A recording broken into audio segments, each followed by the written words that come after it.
فبأي آلاء ربكما تكذبان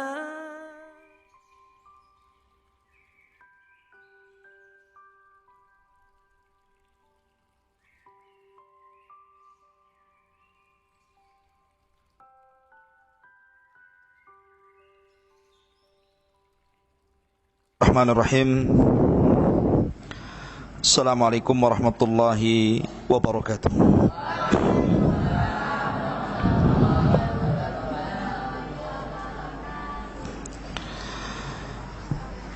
Alhamdulillah wassalatu wassalamu ala Rasulillah wa ala alihi wa sahbihi wa mawalah wa la hawla wa la quwata illa billahi wa ba'du. Alhamdulillah, di malam hari ini kembali Allah pertemukan kita di Masjid Jabal Uhud,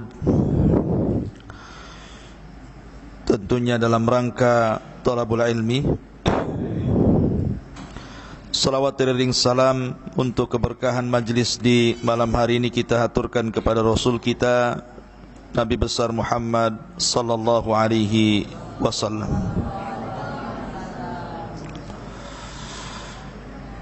Pembahasan di malam hari ini kita akan membahas sebuah kisah di dalam suratul Baqarah, dan dengan sebab kisah ini pula surat ini disebut suratul Baqarah. Kisah Nabi Musa alaihi salatu wassalam dan sapi betina atau disebut dengan Al-Baqarah. Ma'asyiral muslimin, santri ikhwan dan akhwat yang dimuliakan Allah Subhanahu wa taala.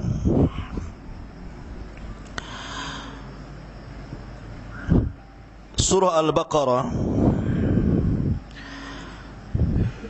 dalam tartib Al-Quran itu masuk pada surat kedua setelah Al-Fatihah. Dan surah Al-Baqarah itu kurang lebih 3 juz isinya, memiliki 286 ayat, 6.144 kalimat. Dan surah Al-Baqarah adalah surah yang akhir-akhir turun, dan kebanyakan ayat-ayatnya turun pasca hijrah Nabi sallallahu alaihi wasallam dari Mekah ke Madinah, atau dalam istilah usul tafsir Madani. Karena perbedaan surah Makkiyah dengan Madaniyah, kalau surah Makkiyah itu turun sebelum hijrah, tapi kalau surah Madaniyah turun setelah hijrah. Adapun khususan daripada surah Al-Baqarah, pertama, surah Al-Baqarah adalah surat terpanjang dalam Al-Quran. Tidak ada surat yang lebih panjang dibandingkan surah Al-Baqarah. Yang kedua, di dalam surah Al-Baqarah ada satu ayat yang terakhir turun. Pada ayat ke-281. Ini ayat yang terakhir turun kepada Rasulullah. Wattaqu yawman turja'una fihi ilallah thumma tuwaffa kullu nafsin ma kasabat wa hum la yudlamun. Ini ayat yang terakhir turun. Yang ketiga, di dalam surah Al-Baqarah ada ayat terpanjang dalam Al-Quran. Ayat terpanjang dalam Al-Quran yang bicara tentang hutang piutang. Ayat tentang mudayana. Kemudian yang keempat, di dalam surah Al-Baqarah ada satu ayat yang paling agung dari seluruh ayat dalam Al-Quran. namanya ayat kursi. Sebagaimana Nabi SAW bertanya kepada Ubay ibn Ka'ab, kata Nabi SAW, atadri ayyu ayatin min kitabillahi ma'aka a'zam. Tahukah engkau wahai Aba Mungzir, maksudnya Ubay ibn Ka'ab, ayat dalam Al-Quran yang paling agung. Maka sebagai adab kepada Rasulullah, dia mengatakan Allah dan Rasulnya yang tahu. Kemudian Rasul bertanya lagi. Akhirnya kemudian Ubay ibn Ka'ab menjawab, Allahu la ilaha illa huwal hayyul qayyum. Ayat kursi. Ini diantara khususan daripada surah Al-Baqarah. Adapun keutamaan surah Al-Baqarah, keutamaan surah Al-Baqarah disebutkan dalam hadis Nabi SAW dari Abi Umamah Al-Bahili radhiyallahu an. Nabi SAW bersabda, Iqra'u surat Al-Baqarati fa inna akhdaha barakatun wa tarkaha hasratun wa la yastati'uha al-batalu wa la yastati'uha al-batalatu. Dari Umamah Al-Bahili, Abu Umamah Al-Bahili radhiyallahu an, Rasul bersabda, bacalah surah Al-Baqarah, karena sesungguhnya selalu orang-orang yang mengambilnya akan mendapatkan berkah, sedangkan meninggalkan surah Al-Baqarah akan mengakibatkan penyesalan, dan para tukang-tukang sihir tidak akan mampu untuk melakukan sihirnya. Dari sini bahwa di antara keistimewaan surah Al-Baqarah terhindar dari sihir. Kemudian yang kedua, Nabi SAW bersabda, la taj'alu buyutakum kuburan fa innal baita alladhi tuqra'u fihi suratul baqarati la yudkhiluhu syaitan. Jangan kalian jadikan rumah-rumah kalian seperti kuburan, karena rumah yang dibacakan padanya surah Al-Baqarah, maka setan tidak akan masuk dalam rumah itu. Dalam riwayat 3 hari dia akan keluar dari rumah setelah dibacakan surah Al-Baqarah. Dari sini menunjukkan keutamaan yang kedua, bahwa orang yang membaca surah Al-Baqarah bisa mengusir syaitan dari rumah. Kemudian juga yang ketiga, hadis Abi Umamah radhiyallahu an, Nabi SAW mengatakan, Iqra'u az-Zahrawaini Al-Baqarah wal Imran fa innahuma ya'tiyani yawmal qiyamah ka'annahuma ghayayatan atau ka'annahuma ghamamatan atau ka'annahuma firqani min tayrin sawwaf yuhajani an ashabihima iqra'u surat al-Baqarah fa inna akhdaha barakah wa tarkaha hasrah wa la yastati'uha al-batalatu. Kata Rasul, bacalah 2 tangkai bunga yang indah, maksudnya Al-Baqarah dan Al-Imran. Sebab keduanya akan datang pada hari kiamat laksana penaung, atau seperti awan pelindung, atau seperti kelompok burung yang membeberkan sayap-sayapnya dan membela pembaca keduanya. Maka bacalah surah Al-Baqarah, sebab dalamnya terdapat berkah, meninggalkannya kerugian, dan para penyihir tidak sanggup untuk melawannya. Ini juga di antara hadis yang bicara tentang surah Al-Baqarah. Intinya bahwa surah Al-Baqarah, kenapa kemudian disebut surah Al-Baqarah? Kenapa tidak disebutkan surah Al-Baqarah? Itu artinya sapi betina. Kenapa tidak disebutkan surah Asy-Syat, kambing umpamanya, atau suratul Ibil, unta? Kenapa kemudian suratul Baqarah? Karena di dalam surah Al-Baqarah ini ada satu kisah yang kita akan kisahkan di malam ini. Kisah itu disebut baqaratu Bani Israel, sapi betinanya Bani Israel. Bagaimana kisahnya? Ma'asyiral muslimin, ikhwan akhwat yang dimuliakan Allah Subhanahu wa taala, kisah ini memang tidak disebutkan dalam Al-Qur'anul Karim atau hadis Nabi sallallahu alaihi wasallam tentang di mana letaknya, di desa mana, di kota mana. Tidak disebutkan dalam Al-Quran atau hadis Nabi sallallahu alaihi wasallam. Tapi para ulama sejarah berusaha menggali peristiwa ini di mana sebenarnya terjadi. Ada yang mengatakan bahwa peristiwanya di sebuah mantiqah, di sebuah tempat yang disebut dengan Al-Batra. Ada tempat namanya Al-Batra. Al-Batra ini terletak di antara padang pasir Naqab dan Urdun. Padang pasir Naqab dan Urdun. Ada satu tempat namanya Al-Batra. Disinilah kisah dimulai.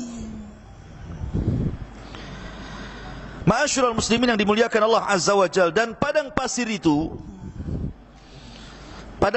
itu dihuni oleh Bani Israel. Kemarin kita sudah menjelaskan bagaimana Bani Israel dihukum oleh Allah Azza wa Jal gara-gara tidak mau jihad untuk merebut Baitul Maqdis, sehingga mereka akhirnya terdampar di sebuah bumi negeri, di sebuah padang pasir kering kelontang yang disebut dengan Ardut Tih. Bayangkan Ardut Tih itu padang pasir, tidak ada pohon, tidak ada minuman, tidak ada makanan, tidak ada burung, tidak ada hewan. Padang pasir. Mereka tidak bisa keluar dari situ. Disebut Ardut Tih karena mereka hidup di negeri linglung, tidak bisa kemana-mana. Lah Bani Israel itu tinggal di situ. Tetapi Allah Subhanahu wa taala berikan nikmat kepada mereka dengan diberikan makanan manna dan salwa.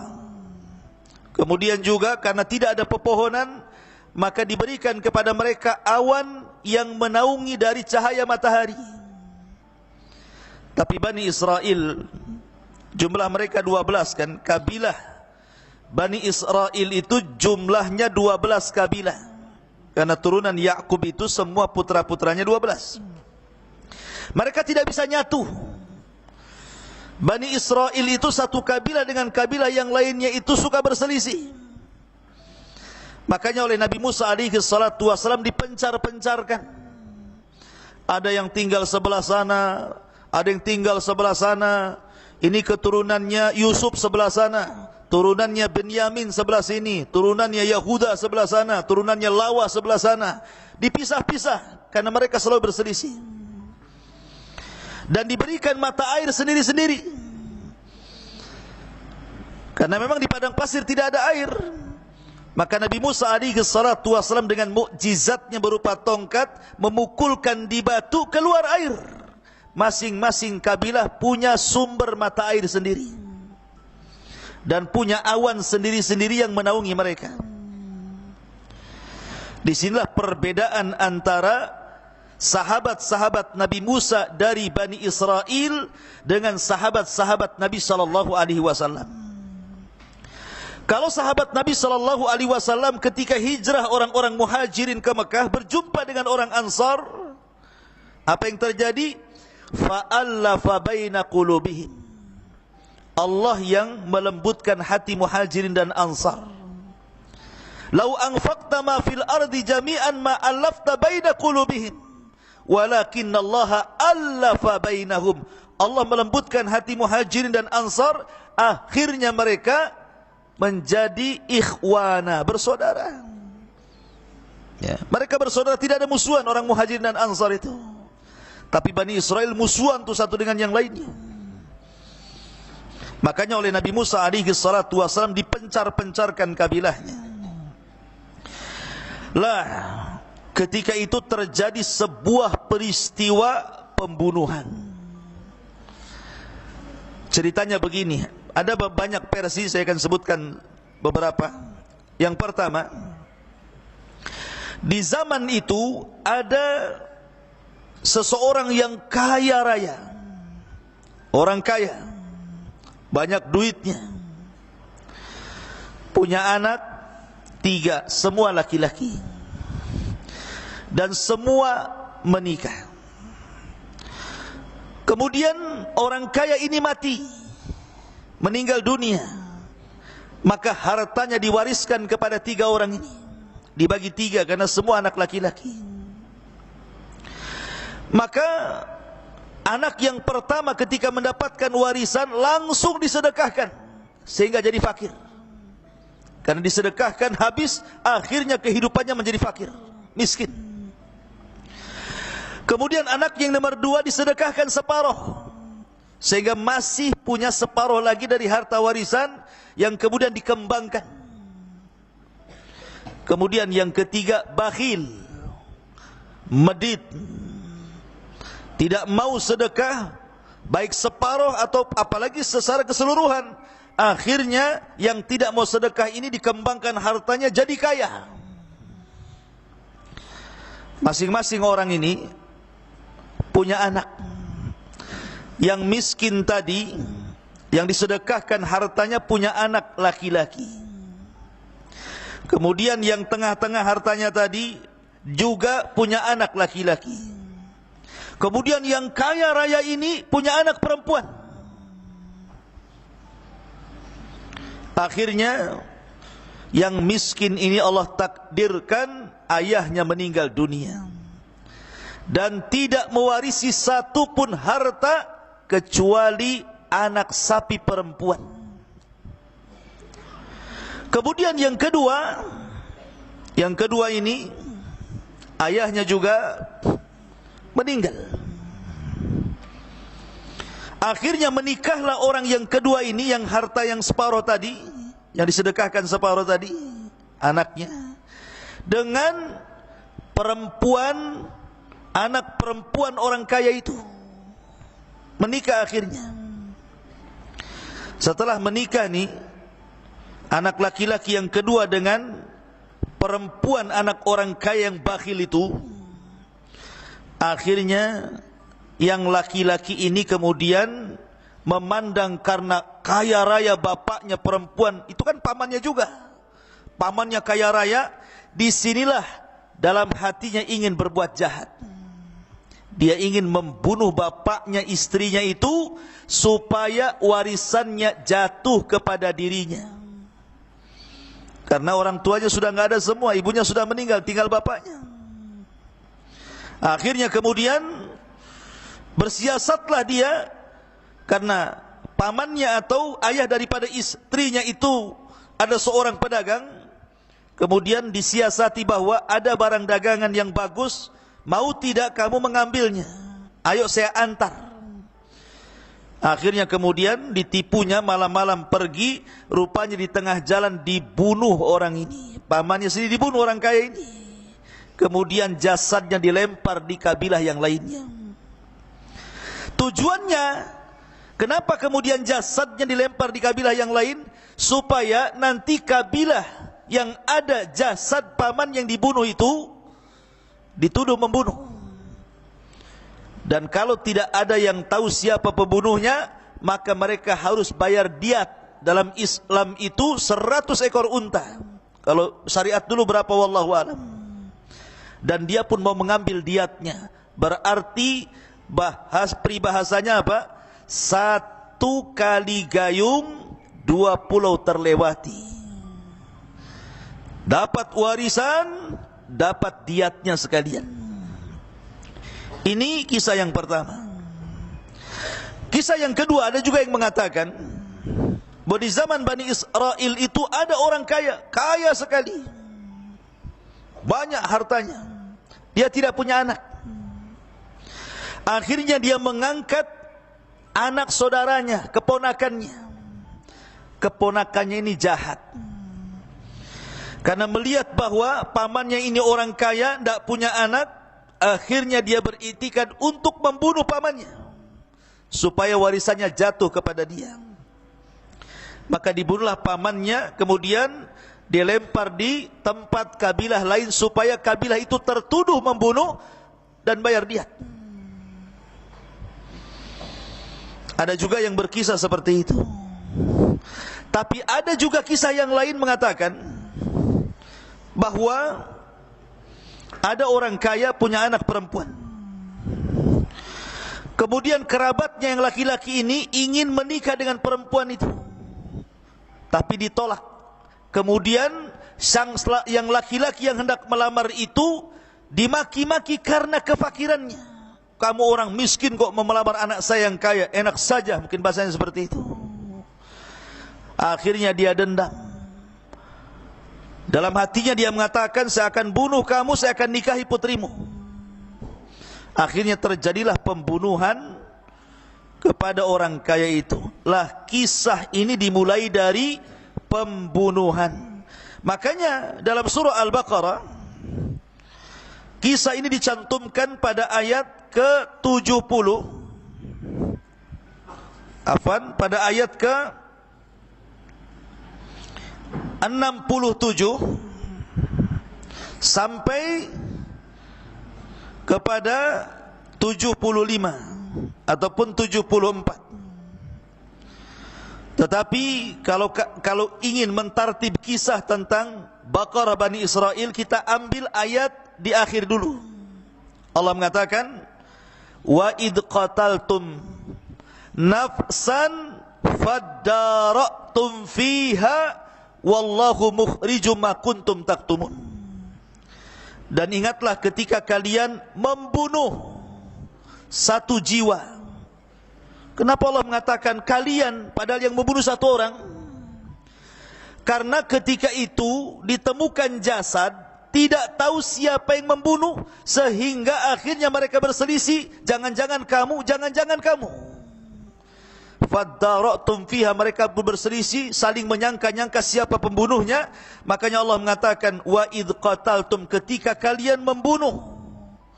Fadara'tum fiha, kemudian kalian berselisih di dalamnya. Wallahu mukhrijum ma kuntum taktumun, kemudian Allah carikan jalan keluarnya dengan cara menyingkap siapa pembunuhnya yang menyembunyikan dalam hatinya itu. Ma'asyiral muslimin yang dimuliakan Allah Azza wa Jalla, baik kita mulai kisah Al-Baqarah ini. Baqaratu Bani Israel. Allah Subhanahu wa taala berfirman di dalam surah Al-Baqarah, wa idh qala Musa liqaumihi, ketika Musa berkata kepada kaumnya, innallaha ya'murukum an tadhbahu baqarah, sesungguhnya Allah memerintahkan kalian untuk menyembelih seekor sapi betina. Kenapa kemudian di sini muncul kalimat baqarah, sapi betina? Ketika orang kaya itu mati, kemudian oleh pembunuhnya diletakkan di desa orang, di tempat kabilah lain. Tiba-tiba yang membunuh ini berteriak-teriak dan mengatakan, pamanku dibunuh, pamanku dibunuh. Siapa yang membunuhnya? Padahal dia yang membunuhnya. Itu namanya maling teriak maling. Ya. Lempar batu sembunyi kaki, tangan ke kaki. Ma'asyiral muslimin yang dimuliakan Allah Azza wa Jalla. Akhirnya kemudian sang pembunuh ini menuduh bahwa satu di antara kabilah itu yang membunuhnya, padahal dia yang membunuh itu. Akhirnya dua kabilah ini mau perang gara-gara yang satu tidak terima karena dituduh membunuh, yang satu ngotot bahwa mereka yang membunuhnya. Mau perang tuh. Tetapi Allah takdirkan di antara orang-orang uqala, orang-orang yang berakal, orang-orang yang baik, mereka mengatakan, kenapa kalian harus berperang? Bukankah kita punya nabi? Kenapa kita tidak tanyakan kepada Nabi Musa alaihi salatu wassalam, bukankah dia kalimullah, biar dia bicara dengan Allah dan Allah nanti akan memberitahu siapa pembunuhnya. Dari sini bertolaklah mereka menemui Nabi Musa alaihi salatu wassalam. Ya Musa, ada kasus, ada orang kaya kami meninggal, tidak tahu siapa pembunuhnya. Tolonglah minta kepada Allah, kau berdoa kepada Allah agar Allah menyingkap siapa pembunuhnya. Makanya Allah mengatakan, wa idh qala Musa liqaumihi innallaha ya'murukum an tadhbahu baqarah. Maka Musa pun kemudian berdoa kepada Allah, dan Allah memerintahkan Bani Israel untuk menyembelih seekor baqarah, sapi betina. Pertanyaannya, kenapa mesti sapi yang disembelih? Kenapa enggak ayam kalkun saja? Ya. Kenapa tidak kambing saja? Kenapa mesti al-baqarah, sapi betina? Kata para ulama, karena di dalam hati Bani Israel itu masih menuhankan sapi. Ingat kisah Samiri? Samiri membuat anak patung sapi dari emas, sehingga pengagungan mereka kepada sapi itu masih ada. Supaya hilang kesyirikan di hati-hati mereka, ketergantungan dan pengaruh kepada sembahannya kepada sapi itulah dihilangkan dengan cara menyembelih seekor unta betina, bahwa unta betina itu bukan Tuhan. Itu tujuannya. Makanya diperintahkan untuk menyembelih baqarah. Sebenarnya ikhwatu fiddin muliakan Allah Azza wa Jal, kalau Bani Israel ini langsung ketika Nabi Musa mengatakan, baik, belilah baqarah, sapi betina, kemudian sembelilah, sedekahlah dengan sapi itu, mendekatkan dirilah kalian kepada Allah dengan menyembelih sapi itu, nanti aku akan habarkan siapa pembunuhnya. Kalau itu langsung dilakukan, selesai urusan. Tapi orang Bani Israel ini terkenal orangnya degil. Kayak antum degil. Degil nggak antum? Ya. Enggak ya? Insyaallah enggak degil. Yang degil itu yang tidur biasanya. Ya. Jadi ketika Nabi Musa alaihi salatu wassalam memerintahkan untuk menyembelih seekor sapi betina, seolah-olah mereka mengatakan, apalah Nabi Musa ini? Apa hubungannya menyembelih sapi betina dengan kematian? Kita ini datang mau tanya siapa pembunuhnya, kenapa pula dia menyuruh untuk menyembelih sapi? Makanya mereka mengatakan, qalu atattakhiduna khuzwa. Musa, jangan main-mainlah. Apakah engkau mentertawakan kami dengan kasus ini? Subhanallah. Ini namanya su'ul adab. Lihat Bani Israel. Ini namanya su'ul adab, buruknya adab kepada seorang nabi. Masa Musa mau main-main? Emang kapan Musa main-main dengan Bani Israel? Kok dibilang Musa main-main pula? Musa itu seorang rasul, seorang nabi, dapat wahyu. Ketika memerintahkan sesuatu tidak mungkin main-main. Atattakhiduna khuzwa, kau mau main-main ya hai Musa, katanya.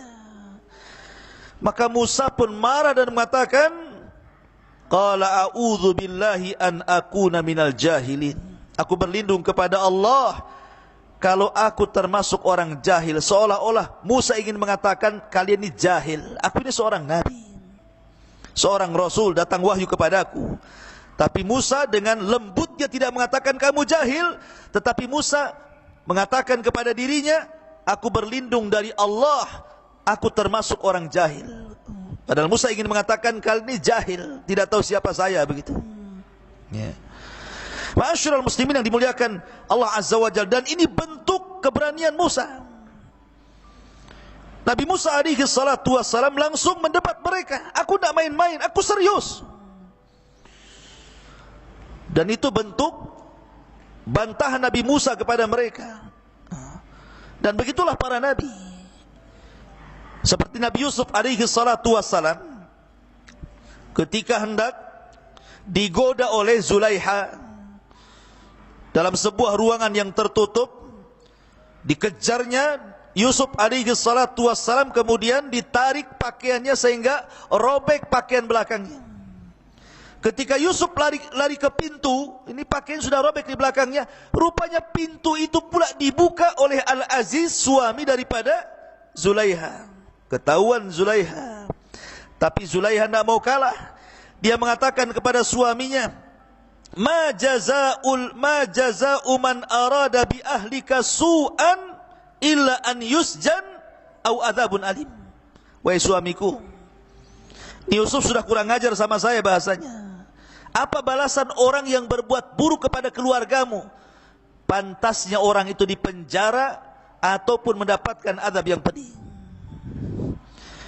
Nabi Yusuf alaihi salatu wassalam tidak mengatakan dalam hatinya, ini sudah ujian, saya harus sabar. Tidak. Yusuf membantah dan mengatakan, hiya rawadatni an nafsi, dia yang menggodaku, bukan aku menggodanya, gitu kan. Artinya bahwa seseorang itu terkadang harus membantah supaya jelas mana hak dengan yang batil. Maka Nabi Musa mengatakan, a'udzubillah an akuna minal jahilin. Aku berlindung kepada Allah, aku bukan orang jahil, aku seorang nabi. Enak saja kalian mengatakan aku main-main. Akhirnya kemudian mereka terdiam. Dan itu menunjukkan apa? Menunjukkan perbedaan Bani Israel dengan sahabat Rasul. Sahabat Nabi Musa selalu mereka su'ul adab, jelek adabnya kepada nabinya. Tapi sahabat Nabi SAW adalah orang yang mengagungkan Nabi SAW. Tidak ada satupun sahabat Nabi yang lebih mengagungkan dibandingkan sahabat Nabi Muhammad SAW kepada Nabi Muhammad SAW. Rasul itu kalau meludah, diambil ludahnya, kemudian dioles-oles di badannya. Kalau Rasul dicukur rambutnya, berebut rambutnya, disimpan. Kalau Nabi SAW berwudu, bekas wudunya itu mau perang untuk diambil sisa-sisanya. Saking mengagungkannya para sahabat. Dan ini khusus ya Rasul. Ngapain antum minum bekas minum saya? Ya, nggak ada apa-apa. Ya paling hilangin haus saja. Tapi kalau bekas Rasul ada barokahnya. Tetapi ashabu Musa, mereka su'u adab kepada Musa. Mulailah mereka kemudian bertanya soal Baqarah. Padahal kalau seandainya kata Nabi Musa sudah sembelih aja Baqarah, selesai. Tapi mereka mulai tanya-tanya. Pertama umurnya. Ini yang ditanyakan nih. Qalu du'u lana rabbaka yubayyin lana mahi. Mereka mengatakan, ya Musa, berdoalah kepada Rabbmu. Lihat, ini suadab kedua nih. Seolah-olah Tuhan itu hanya Tuhannya Musa, bukan Tuhannya Bani Israel. Harusnya bahasanya qalu ulana rabbana. Ini rabbuka, Rabbmu. Untuk apa? Untuk menanyakan seperti apa untanya. Loh, unta ya unta. Sapi, seperti apa sapinya? Ya sapi ma'ruf lah, sapi bukan kambing, sapi bukan ayam, ya sapi kan begitu ya.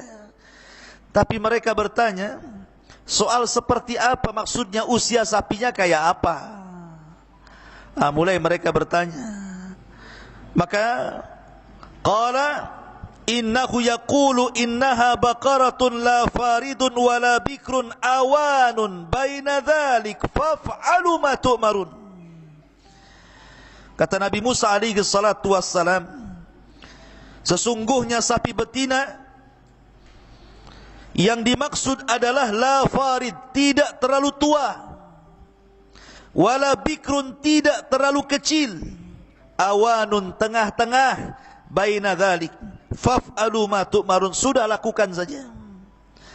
Ada yang mengatakan farid itu maksudnya, la faridun itu maksudnya sapi betinanya tidak banyak melahirkan sehingga perutnya mengembang.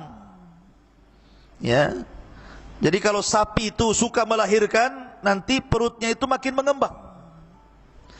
Kalau bikrun maksudnya wala bikrun, bukan berarti sama sekali tidak pernah melahirkan. Dia pernah melahirkan mungkin sekali dua kali. Makanya bahasanya tidak tua, tidak terlalu muda, tengah-tengah. Sebenarnya sapi yang seperti ini banyak, ya. Tetapi Bani Israel tidak langsung melaksanakan titah perintah Musa, malah bertanya lagi. Apa pertanyaannya? Qalu du'u lana rabbaka yubayyin lana ma launuha. Sekarang tanya warnanya. Wahai Musa, berdoalah kepada Rabbmu supaya bertanya kira-kira apa warnanya. Mulai sulit dia. Maka Allah Subhanahu wa taala kemudian memberikan perintah kepada Nabi Musa alaihi salatu wassalam, qala innahu yaqulu innaha baqaratun safra'u faqi'un launuha tasurrun nadirin. Warna kulitnya Baqarah itu, sapi betina itu harus safra, kuning pekat, enggak ada warna lain kecuali kuning. Ya, warnanya kuning, sapi betina itu harus kuning, semua kuning, tidak boleh ada warna lain. Makanya faqiul launuha, yang pekat warnanya, tidak ada warna lain kecuali kuning. Oh, cari sapi kuning ikhwan susah kalau nggak dipilok. Ya, ma'asyiral muslimin yang dimuliakan Allah Azza wa Jalla. Bukan itu saja, tasurrun nadhirin.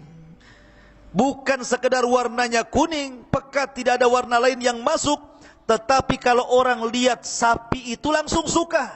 Tidak semua orang tengok sapi suka, ikhwan. Apalagi sapi ngamuk. Gitu. Jadi sapi ini siapapun yang melihatnya langsung suka. Dan ini menunjukkan karena sapi ini untuk disedekahkan.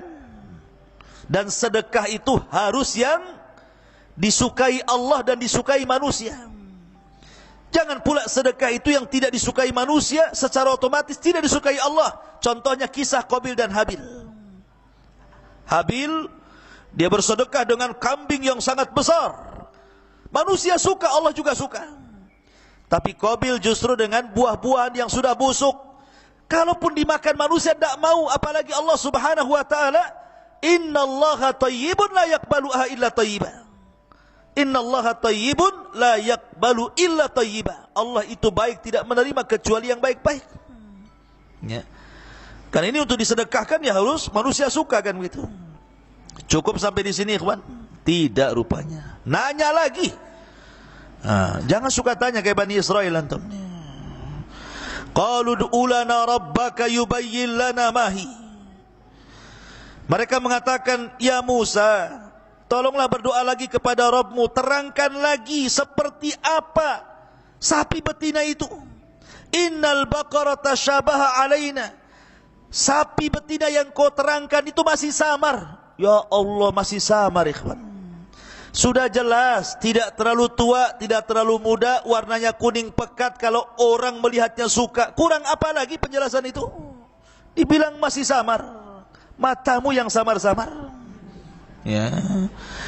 Ma'asyiral muslimin yang dimuliakan Allah Azza wa Jalla. Maka Musa mengatakan,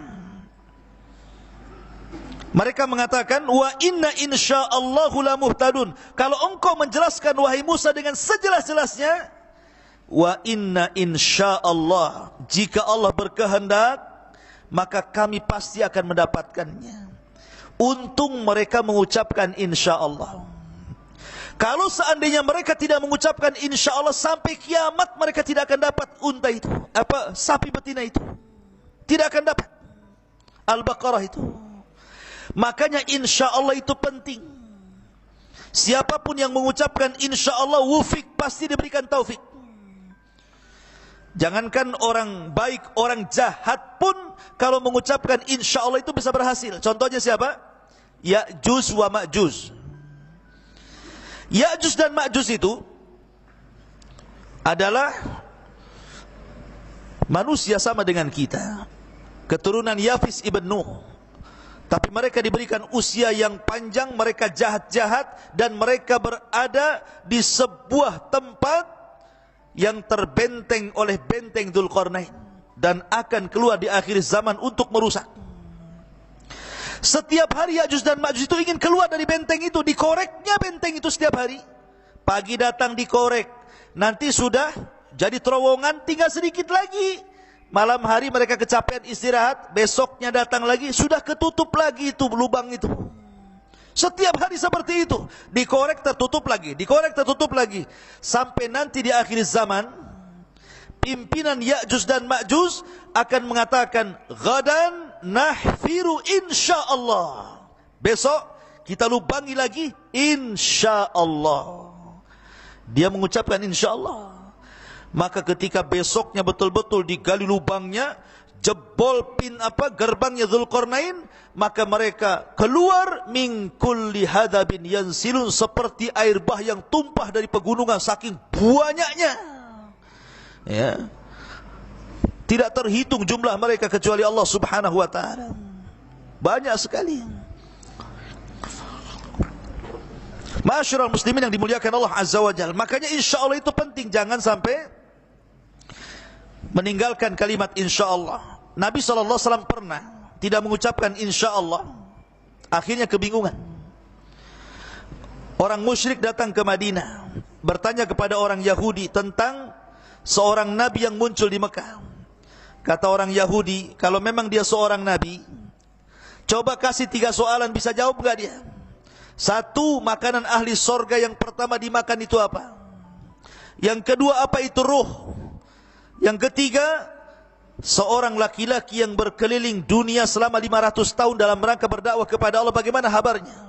Dalam riwayat, anak-anak muda yang terjerembab dalam sebuah gua, bagaimana kabarnya? Maka mereka pun datang kepada Nabi SAW. Ya Muhammad, kalau engkau seorang nabi, kau bisa menjawab soalan-soalan kami. Tapi kalau engkau tidak bisa menjawab, kudustakan kenabianmu. Kata Rasul, bagaimana kalau seandainya aku bisa menjawab, mau kalian masuk Islam? Kata orang-orang musyrik, ya. Dengan senangnya Rasul mengatakan, ghadan, besok ku jawab. Rasul lupa mengucapkan insyaallah. Harusnya insyaallah besok. Rasul lupa mengucapkan kalimat itu. Apa yang terjadi?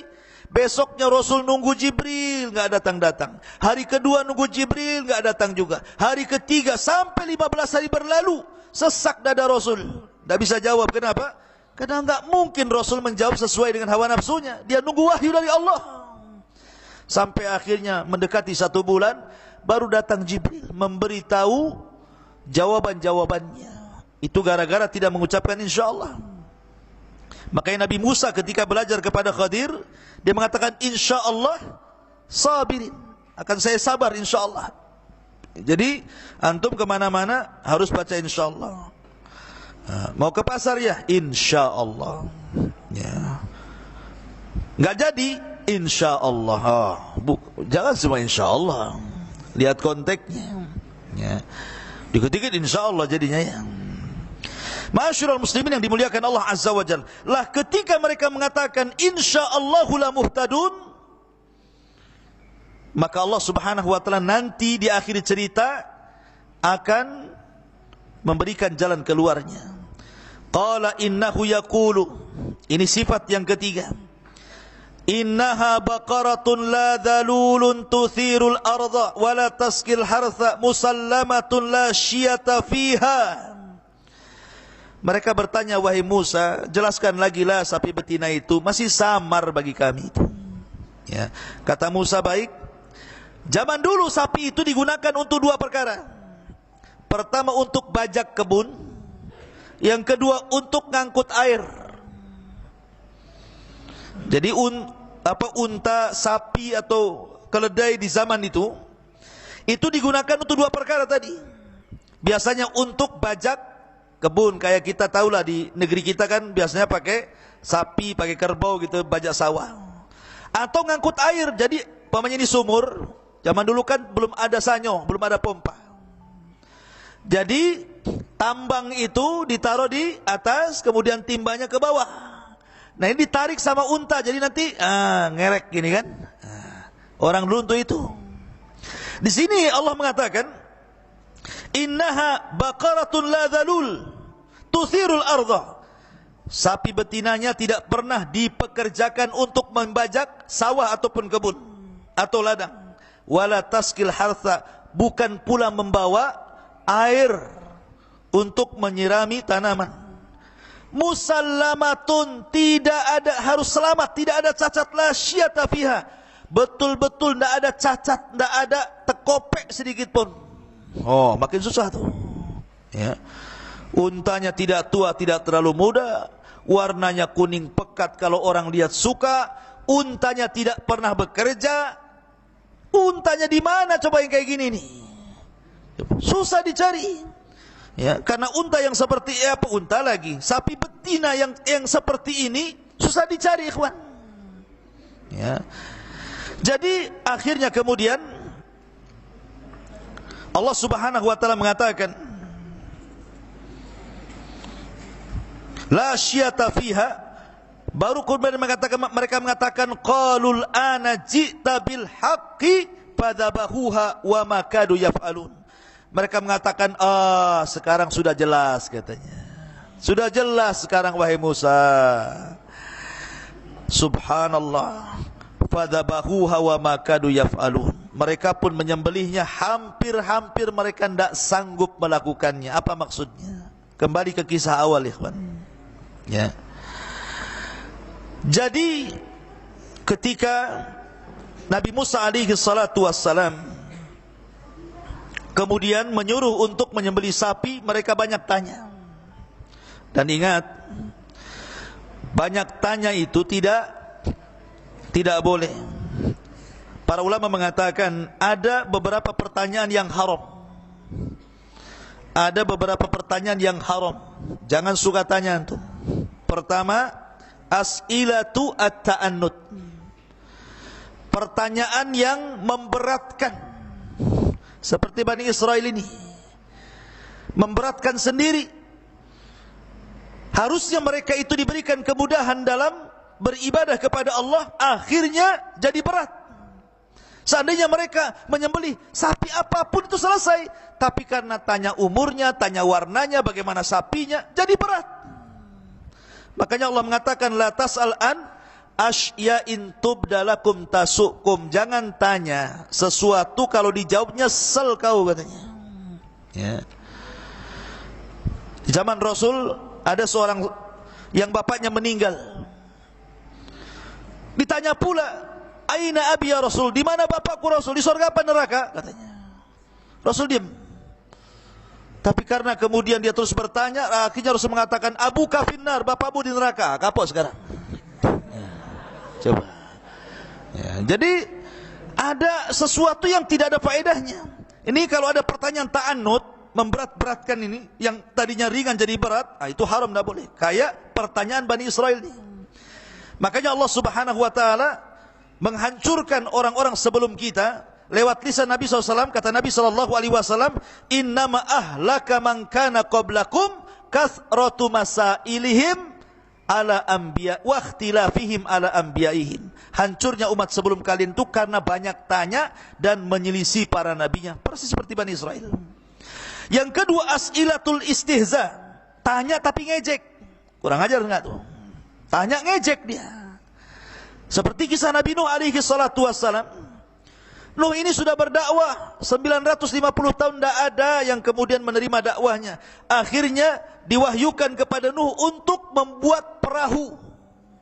Dibuatlah perahu oleh Nuh. Setiap orang-orang kaumnya Nuh lewat, apabila Nuh sedang maku-maku perahu itu, mereka mengatakan kepada Nuh, ya Nuh, kunta nabiyan wasirta najjaran. Nuh, gimana kamu ini? Kau ngaku seorang nabi, kok jadi sekarang tuang kayu, katanya. Ini kan ngejek namanya. Ya. Jangan bertanya maksudnya ngejek. Ya. Itu haram hukumnya. Yang ketiga, as'ilatun la faidata fiha. Pertanyaan enggak ada faedahnya. Ustaz, laki-laki itu bisa haid enggak, Ustaz? Mana laki-laki haid? Kalau laki-laki haid berarti LGBT dah. Ya. Jadi jangan ditanyakan, nggak ada faedahnya itu. Atau yang keempat, pertanyaan yang tidak mungkin terjadi. Ustaz, mungkin nggak Allah itu membuat batu kemudian Allah nggak bisa ngangkat batunya? Ini tanya apa ini? Main-main dengan pertanyaannya nih. Ya. Ataupun bertanya soal perkara-perkara gaib. yang tidak ada keterangannya, seperti umpamanya sifat-sifat sorga secara detail. Ya tidak bisa, karena sorga itu mala ainun ra'at wala udhunun sami'at wala khatara ala qalbi bashar. Kenikmatannya tidak pernah dilihat mata, didengar telinga, terlintas pun tidak. Macam mana akan menjelaskan soal kenikmatan sorga yang hakiki? Ya tidak bisa. Ya. Tapi kalau tanya itu soal ilmu untuk diamalkan, itu terpuji, nggak apa-apa. Ustaz, bagaimana hukumnya? Para sahabat datang kepada Rasul, Rasul, amalan apa yang bisa mendekatkan aku ke sorga? Itulah para sahabat pertanyaannya. Ya. Tapi kalau ceritanya Bani Israel ini ta'annud, ini tidak boleh, haram, tidak boleh bertanya seperti pertanyaan Bani Israel. Makanya di zaman Nabi SAW, Abu Hurairah menceritakan, ketika Rasulullah SAW berkhutbah Rasul itu, maka Nabi SAW mengatakan, qad farada alaikumul hajj fahujju. Kata Rasul, diwajibkan kepada kalian haji, maka hajilah. Datang pula seorang laki-laki, afi kulli amin ya Rasul. Rasul, tiap tahun enggak ya wajibnya? Sama dengan solat gitu kan, tiap hari. Sama dengan zakat tiap tahun, setiap sudah sampai haul dan nisabnya. Ataukah sama dengan puasa setiap bulan Ramadan? Afi kulli amin ya Rasulullah. Apakah haji itu tiap tahun wajib? Rasul tidak jawab. Rasul diam. Datang lagi, Rasul, tiap tahun ya hajinya itu wajibnya. Rasul tidak jawab. 3 kali akhirnya Rasul mengatakan, lau qultu na'am la wajabat fala mastata'tum. Kalau aku katakan ya, tentu akan diwajibkan, kau gak sanggup melakukannya. Sudahlah, kalau sudah saya katakan haji, jangan cerita macam-macam, itu maksudnya. Makanya Umar bin Abdul Aziz suatu ketika memerintahkan orang, memerintahkan amilnya, pekerjanya, untuk membawa pasukan merobohkan rumah-rumah dan memotong pohon-pohon, karena di sebuah tempat terjadi huruf, terjadi perang. Maka Umar bin Abdul Aziz mengirimi surat kepada amilnya, kepada pembantunya, tolong robohkan rumah mereka, kemudian tebang pohonnya. Ketika dilaksanakan, orang ini ngirim surat kepada Umar bin Abdul Aziz, ya Amirul Mukminin, mana yang harus kami dahulukan, merobohkan rumahkah ataukah menebang pohon? Kata Umar bin Abdul Aziz, tebang dulu pohon, rumah belakangan. Dijawab lagi dengan surat, kira-kira pohon yang mana dulu wahai Umar yang kami tebang? Zaitunkah, pohon tinkah, pohon bidarakah? Umar bin Abdul Aziz ngamuk, akhirnya dia surat, ku pecat kau banyak tanya. Ya. Apa pula kok pemimpin perang kok tak bisa membuat semacam jadwal? Ya. Jadi jangan kemudian terlampau banyak pertanyaan, akhirnya kemudian pekerjaan terabaikan. Ma'asyiral muslimin, ikhwan akhwat yang dimuliakan Allah Azza wa Jalla. Kemudian setelah Bani Israel ini mencari-cari tahu di mana sapinya, enggak ada yang punya sapi kecuali siapa? Kecuali anak yatim tadi yang fakir tadi. Kembali ke awal kan tadi, bahwa ada anak yang satu dapat harta diinfakkan semuanya, kemudian ketika meninggal tidak mewariskan kecuali anak sapi perempuan. Ketika meninggal, maka meninggalkan anak yatim tidak punya warisan kecuali anak sapi. Rupanya sapi ini milik yang yatim ini. Lah karena anak ini berbuat baik sama orang tuanya, birrul walidain, anak ini luar biasa, birrul walidain, berbuat baik kepada ibunya yang masih hidup ini. Maka birrul walidain itu salah satu miftahur rizki, ikhwan. Kunci mendapatkan rizki. Jadi dia yang punya. Bani Israel datang kepada anak itu, nak, jualah sapimu, nak. Maka malaikat datang membawa, menjelma sebagai manusia tampan, menemui anak yatim yang punya sapi dan mengatakan, nak, nanti orang-orang akan mencari sapimu karena tidak ada sapi seperti yang kamu punya. Jangan kau kasih. Kalau engkau ingin menjualnya, maka jualah dengan emas seberat sapimu. Mau gede kan gitu. Sapinya 1 kintal, emasnya 1 kintal lah ya. Sapinya 2 ton, emasnya 2 ton. Gitu. Kalau sapinya 1 truk, ya emasnya 1 truk, gitu maksudnya. Ya. Jangan kau kasih kecuali dengan emas seberat sapi itu.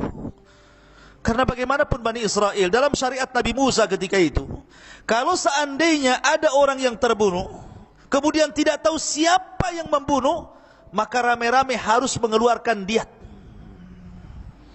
Maka akhirnya mereka pun patungan ngumpulin emas, yang punya gelang, yang punya kalung, yang punya cincin, dikumpulkan sampai betul-betul seberat sapi itu.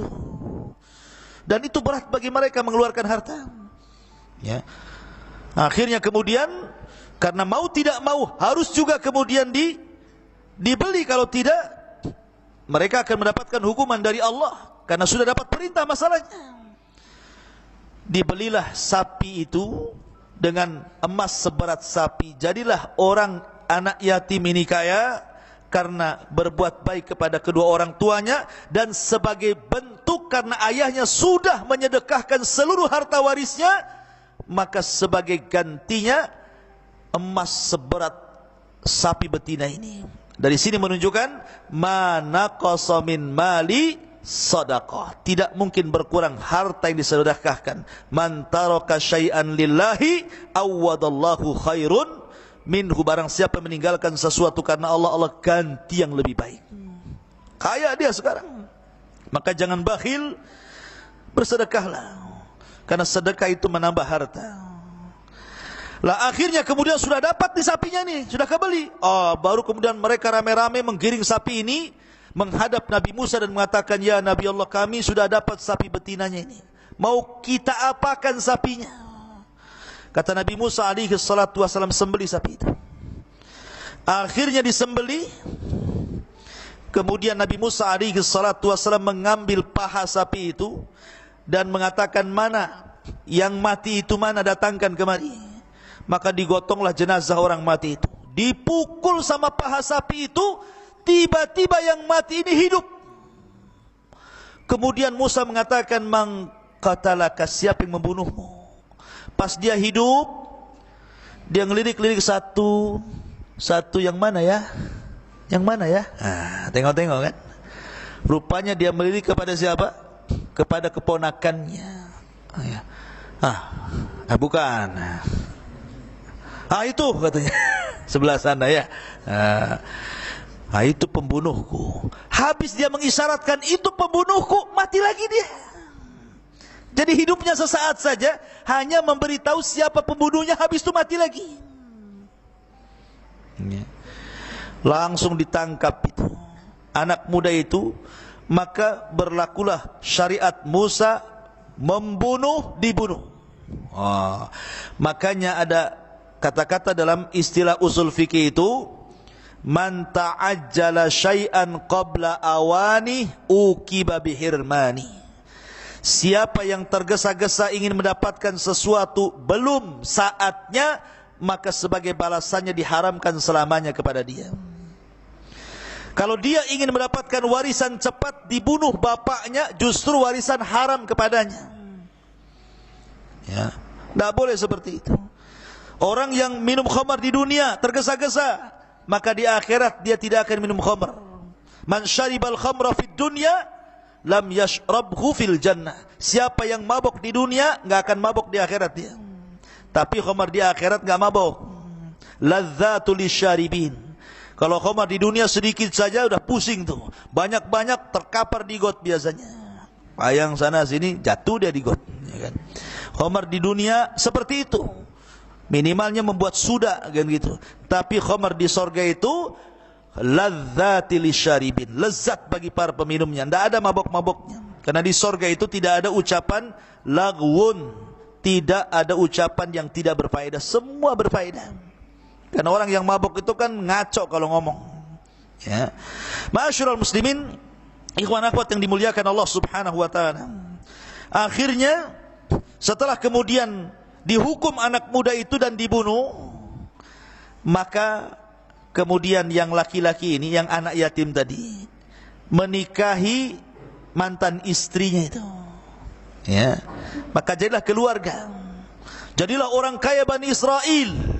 Luar biasa. Ya. Ini diantara kisah Al-Baqarah atau Baqarah Bani Israel yang dicantumkan di dalam surah Al-Baqarah. Ayat berapa tadi? Ayat sampai 74. Lalu apa faedahnya? Terakhir, apa faedahnya? Apa pelajaran yang kita bisa petik dari kisah ini, kawan? Banyak pelajaran, ya, yang kita bisa petik dari kisah Baqarah Bani Israel ini. Yang pertama, ya, pelajarannya di sini wujubul adab ma'allahi ta'ala wa rusulihi. Wajib seseorang itu beradab, berakhlak, memiliki sopan santun kepada Allah dan Rasulnya. Jangan seperti Bani Israel yang su'ul adab. Makanya para sahabat itu kalau ditanya saja, walaupun tahu jawabannya, sebagai bentuk tawaduknya mereka mengatakan Allah wa rasuluhu a'lam, Allah dan Rasulnya yang tahu. Nah, seperti itu, ya. Jadi jangan sampai kemudian seseorang itu menyombongkan diri. Yang kedua, karena Bani Israel itu kurang adab kepada nabinya. Yang kedua, al-muslim yardha bima qasamahu Allahu lahu. Seorang muslim itu harus redha terhadap apa yang Allah berikan dari nikmat. Jangan seperti anak muda dari Bani Israel tadi, karena ingin hartanya banyak, terpaksa bunuh orang supaya dapat warisan sekalian dapat diatnya. Itu kurang tawakal, terlalu tomak, rakus terhadap dunia. Maka seorang muslim itu harus redha. Sedikit dari Allah alhamdulillah, banyak alhamdulillah. Ya, jadi jangan sampai kemudian tasakhut. Karena ada orang-orang itu kalau dia kaya kemudian dimiskinkan bisa kufur, ada orang miskin kalau dikayakan Allah bisa kufur. Maka terkadang miskin bagi dia lebih baik, di satu sisi kaya bagi yang lain itu lebih baik. Yang ketiga, al-muslim la yasil bihi at-tama' ila al-qatli. Seorang muslim itu tidak boleh lantaran rakus kepada dunia akhirnya membunuh orang.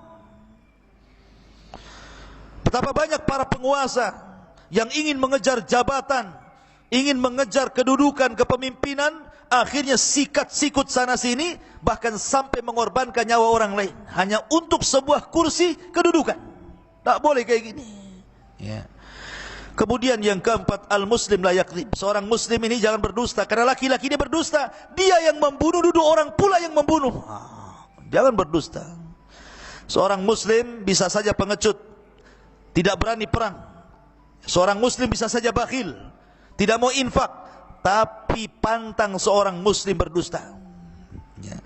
Kemudian juga yang keberapa itu? Yang kelima, ya. Al-muslim la yattahimul akharina bima lam yaf'aluhu. Seorang muslim jangan nuduh orang yang tidak dilakukannya, karena anak muda yang jahat di zaman Bani Israel menuduh orang padahal mereka tidak melakukannya. Kemudian juga yang selanjutnya, al-muslim yunfidhu awamir Allah duna tashaddud. Seorang muslim itu apapun perintah Allah langsung dilaksanakan. Jangan ngeyel. Jangan seperti Bani Israel suruh nyembelih sapi betina, tanya pula umurnya, tanya pula warnanya, tanya pula seperti apa. Makanya kata kunci para sahabat Nabi SAW, innama kana qaulul mu'minin idza du'u ilallahi wa rasulihi an yaqulu sami'na wa ata'na. Kata kuncinya sami'na wa ata'na. Siap dengar, siap taat, siap komandan. Nah, seperti itu. Ya. Itu seorang muslim harus seperti itu. Ya. Kemudian juga Allahu yajzi atau yujzi ala birril walidain fid dunya wal akhirah. Allah akan membalas kepada siapapun anak yang berbuat baik sama orang tuanya, balasan kebaikan di dunia dan balasan kebaikan di akhirat. Kemudian juga Allahu qadirun ala ihya'il mauta. Allah itu mampu untuk menghidupkan orang mati. Dan Allah Subhanahu wa taala tidak mungkin lalai terhadap kezaliman.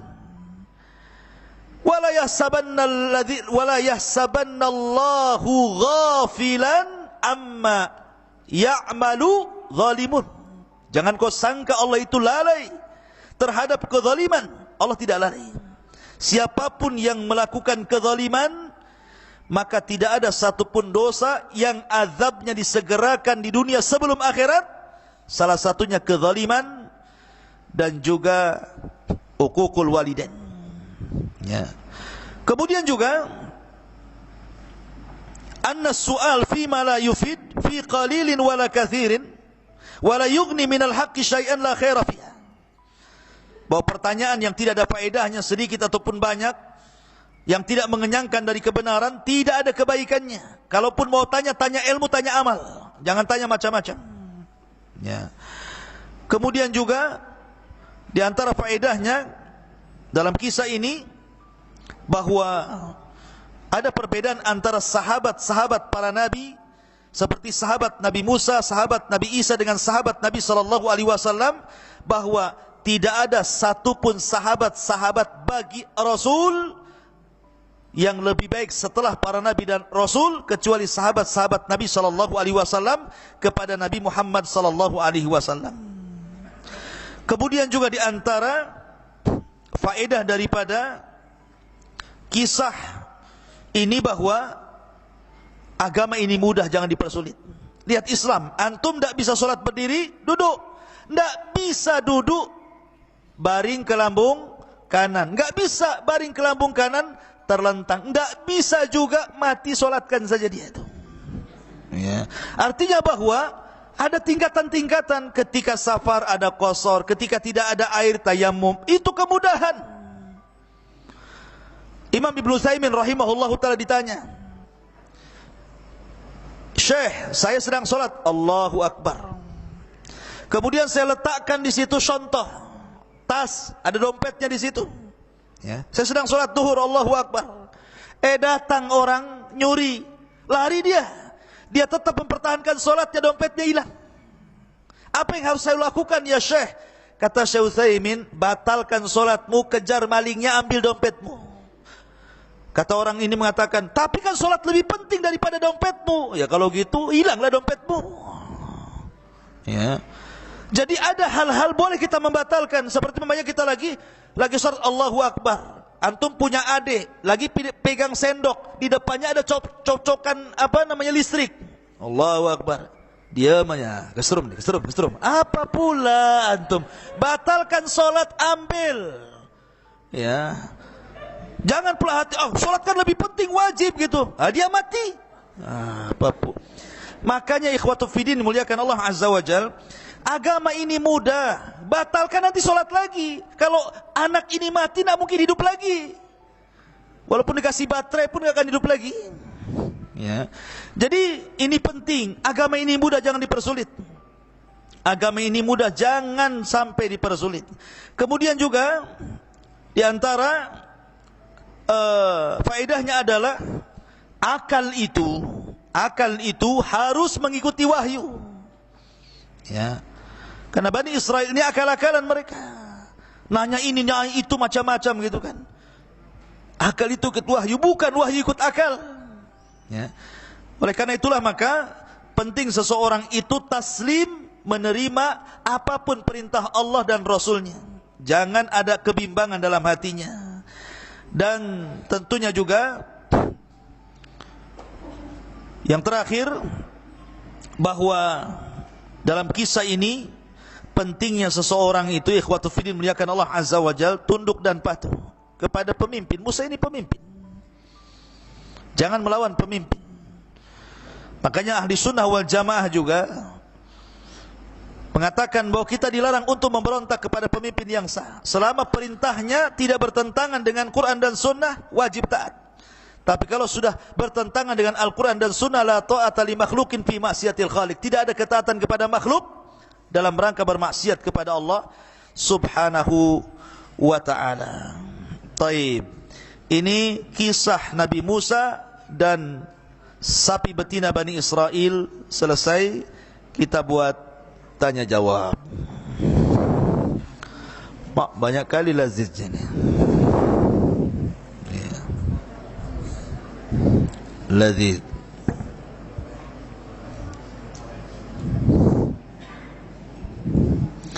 Ini untuk hari ini semua ini, tutup besok. Nakal antum. Taib. Pertanyaan akhwat dulu.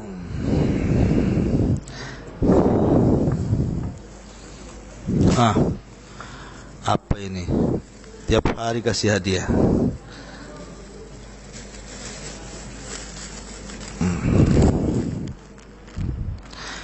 Akhwat, hadiahnya Mikako sama Enasuka. Taib. Pertanyaannya, di antara kekhususan surah Al-Baqarah, sebutkan 3 saja.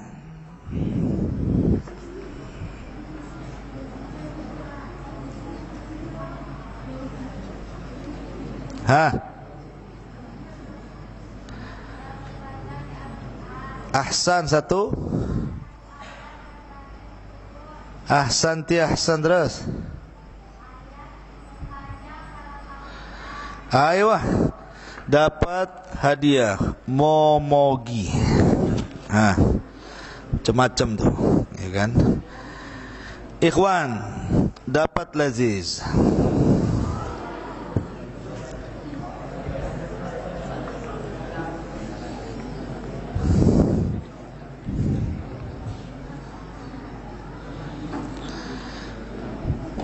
Pertanyaannya,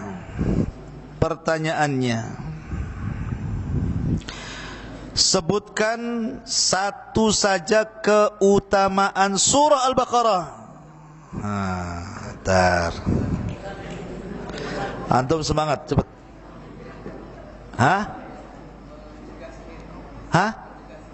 Mencegah sihir. Ahsan. Masya Allah. Fadal. Dapat Laziz. Kemana ini? Antum ini. Ambil. Biar masuk YouTube. Ya. Taib. Akhwat lagi dapat Laziz. Ingat akhwat, dapat Laziz.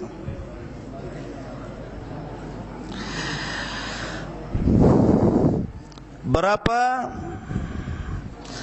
jumlah juz, ayat dan kalimat dalam surah Al-Baqarah?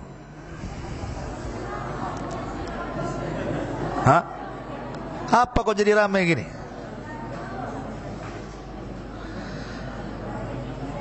Jumlah juz, jumlah ayat, jumlah kalimat dalam surah Al-Baqarah.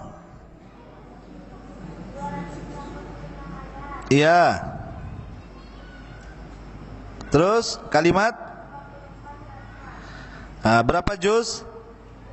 Ahsanti Laziz.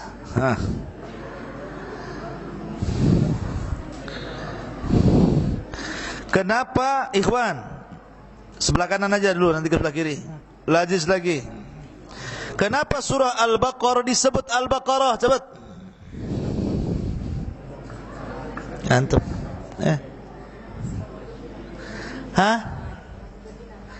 Iya, kenapa surat itu disebut Al-Baqarah? Kenapa surah Al-Baqarah disebut Al-Baqarah? Kenapa? Ahsan, karena menceritakan tentang sapi betina.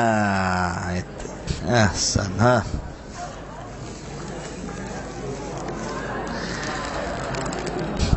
Dapat tik-tak. Sebelah sini. Peristiwa kejadian Baqarah Bani Israel itu di mana tempatnya? Antum. Al-Baqarah. Salah, duduk. Al-Baqarah salah. Cepat. Sebelah sini lama banget. Antum ya pakai kopiah. Ya, sekolah besar. Al-Baqarah.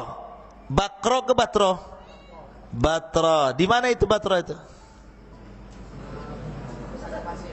Iya, di padang pasir mana? Enggak jadi dapat tik-tak antum. Antum, cepet.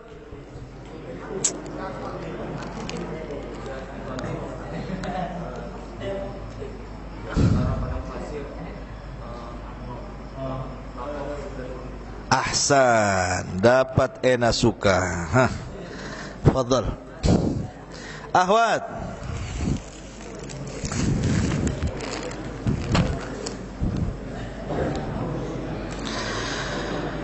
Perhatikan bagi akhwat.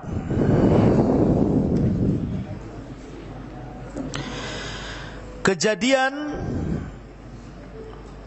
peristiwa pembunuhan orang kaya di zaman Nabi Musa ini tadi sudah disebutkan daerahnya. Daerahnya Batra di antara Naqab dan Urdun.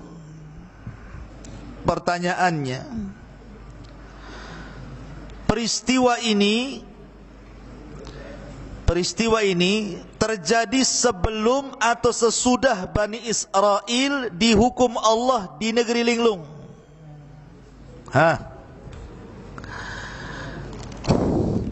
Akhwat,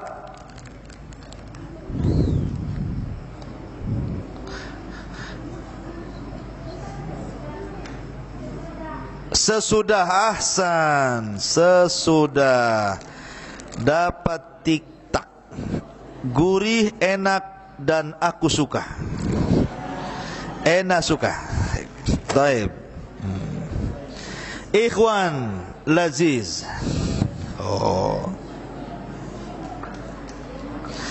Sebutkan satu kisah saja penyebab Al-Baqarah ini, Baqarah Bani Israel. Sebutkan satu kisahnya. Antum yang pemilik kacamata itu, Saibun Nadhar.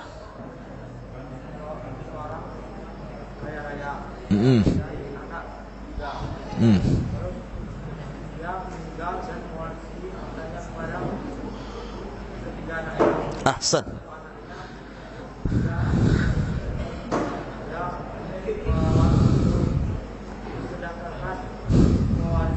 Ahsan. Ayo.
Ahsan, udah cukup.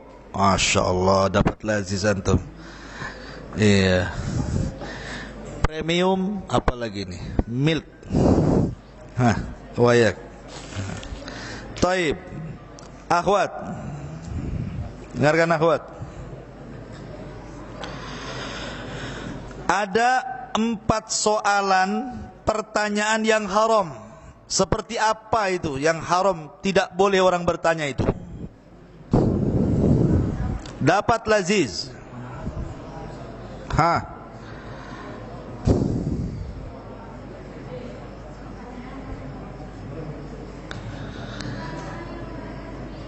Ayo.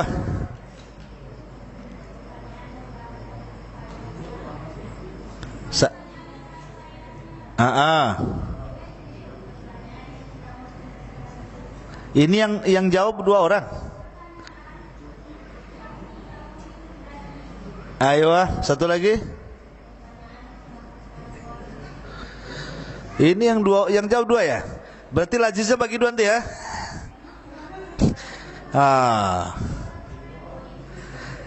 Sudahlah, siapa yang jawab tadi itu dapat Laziz. Kalau 2 orang ya dapat 2, 3 orang bagi 3, 4 orang bagi 4, selesai. Taib. Ikhwan, Mikako,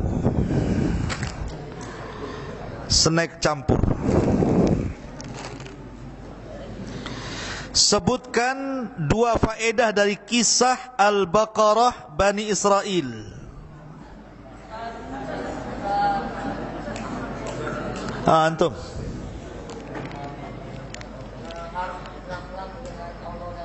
Ahsan. Ahsan. Fadhal. Tambah dua lagi. Tambah dua lagi. Antum tuh. Enggak apa-apa ya antum. Enggak apa antum ya. Ayo cepat. Tidak boleh rakus. Terus sehingga rakus gitu saja. Masa rakus? Tidak boleh? Apa nunduk itu? Udah enggak bisa antum. Antum cepat. Udah tadi. Duduk. Antum, cepat. Cepat.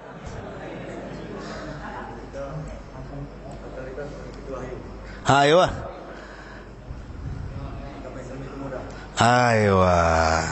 Fadhal. Ambil. Akhwat, dengarkan.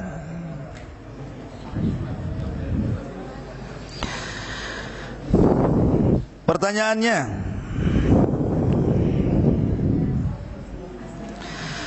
sifat sapi betina yang ditanyakan seperti apa?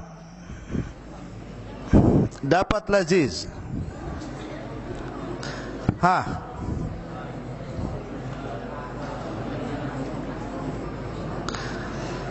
Cepat.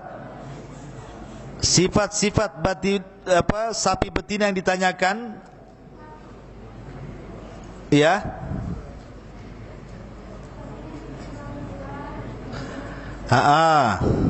Terus satu tuh, dua. Terus terus iya, dua tuh. Yang ketiga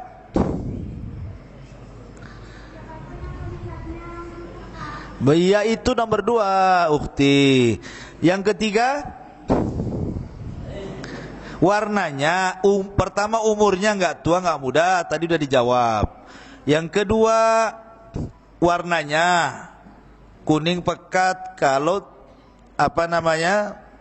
orang suka kan gitu ya, tidak ada cacat. Yang ketiga apa? Aywa, bukan untuk bajak kebun. Laziz. Satu lagi ikhwan, laziznya. Dua lagi dengan aqua.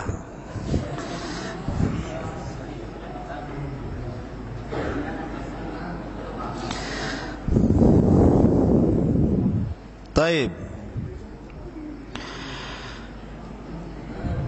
Sebutkan tentang kisah tentang pentingnya mengucapkan insyaallah. Tadi saya sebutkan beberapa kisah tuh. Antum.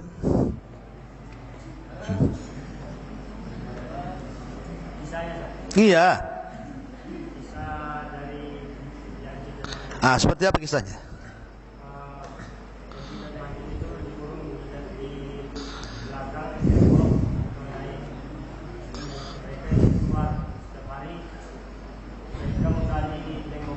Ayo.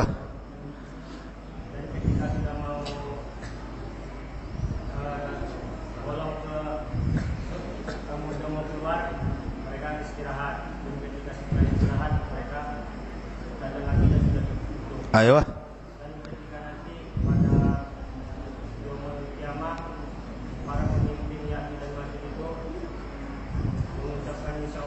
Ayo. Ahsan. Sini. Dapat lazis. Mau yang putih apa mau yang coklat? Yang coklat. Fadhal. Sini. Masih banyak.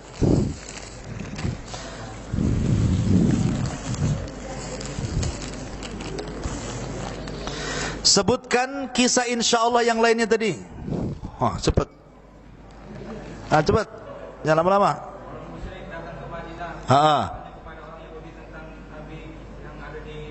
Ayo. Lalu orang Yahudi berkata, tanyakan kepadanya tentang beberapa perkara. Ayo.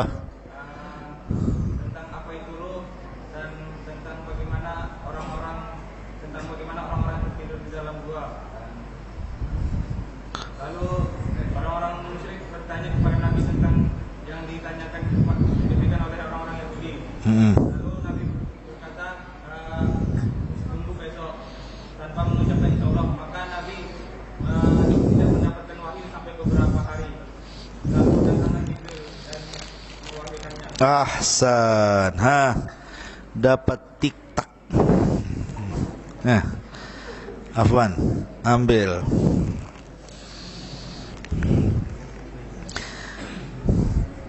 Pertanyaan lagi untuk akhwat, dengarkan. Sebutkan tadi di awal disebutkan tentang keutamaan surah Al-Baqarah bisa tercegah dari sihir. Tukang-tukang sihir tidak bisa ganggu. Coba sebutkan satu lagi keutamaan surah Al-Baqarah. Akhwat.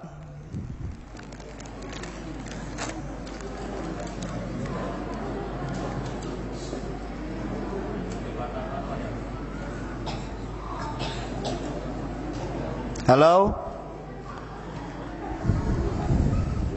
Gak ada yang jawab? Jadi keutamanya apa?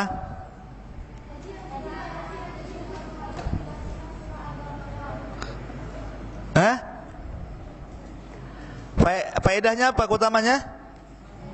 Setan, aywa, tidak lari dari rumah yang dibaca surah Al-Baqarah. Taib. Dapat tik-tak pula.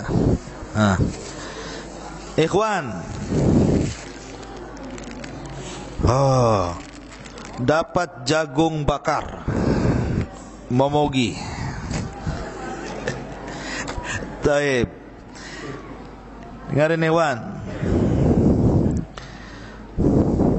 Kenapa yang disuruh untuk menyembelih itu tidak kambing? Kenapa mesti sapi betina? Tar dulu. Antum untuk belakang-belakang tuh. Coba itu antum.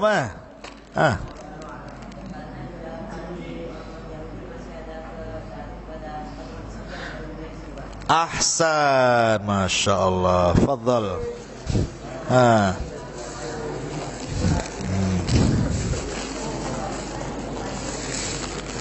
Dua lagi. Satu ikhwan, satu akhwat. Dengarkan.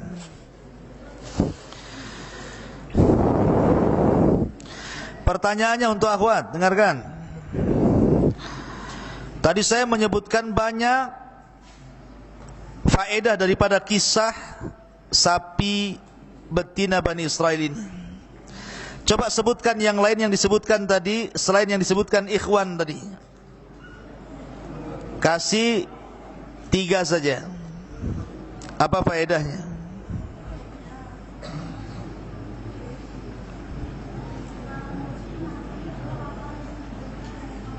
Ayo.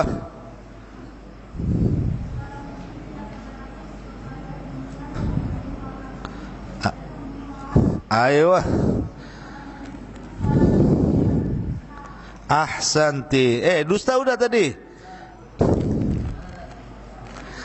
Tambah lagi. Ayo, ahsanti, dapat mikako. Terakhir ikhwan.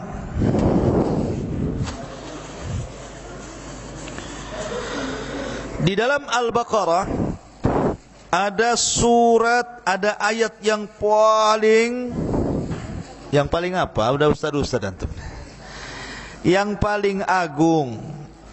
Surah apa ayat kursi? Mana dalilnya? Gak jadi kan? Belum pula antum. Dalilnya apa? Kalau ayat kursi itu adalah ayat teragung dalam Quran. Tadi saya sebutkan dalilnya. Antum berdiri.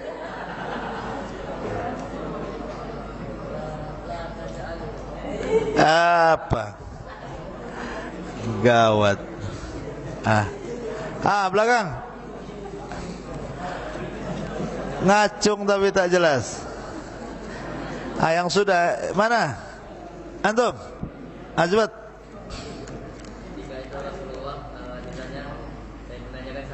Siapa sahabatnya? Sahabat siapa? Dulu. Nggak beres. Cepat. Ayo.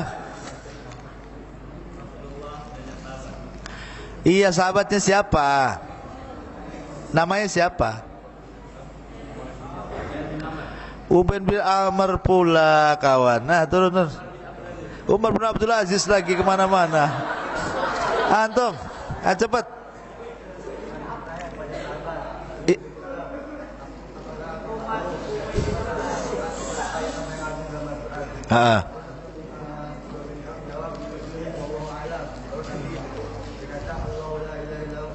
Yang mengatakan Allahu la ilaha illallah siapa?